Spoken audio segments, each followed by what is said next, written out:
Convention সেন্টারের মধ্যেও cafe একান্তের একটা নিউ আউটলেট খুলে গেছে, আর সেখানে আজকে আমরা গিয়ে কি খাওয়া দাওয়া করেছি, অ্যাম্বিয়েন্স কেমন, সমস্তটাই তোমাদের সাথে ভ্লগে শেয়ার করব।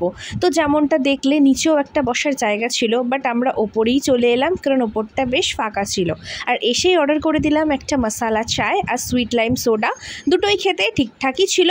তারপর অর্ডার করেছিলাম একটা পেরি পেরি চিকেন পিৎজা, আর পিৎজাটা তো দেখতেই পাচ্ছ কতটা চিজি, আর প্রাইস অনুযায়ী তো পিৎজাটার কোয়ালিটি সিরিয়াসলি ভালো। কেউ যদি এখানে আসো আমি ডেফিনেটলি পিৎজাটা তো রেকমেন্ড করবই।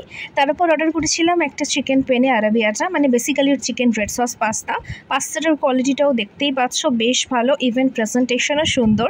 তো এই ছিল আজকে আমাদের খাওয়া দাওয়া। তো খাওয়া দাওয়া করে আর যেমনটা বললাম একদম উল্টো দিকেই বিশ্ব বাংলা গেট দেখতে পাবে। তো লোকেশনটা তো আশা করি সবাই বুঝতেই পেরে গেছো। এখানে তো সুইট লাইম সোডাটা বাদে আমার সব কিছুই ভালো লেগেছে। লাইম সোডাটা গরম ছিল আর কোনো সেরকম ফ্লেভারও ছিল না, তো এটা স্কিপ করে যেও।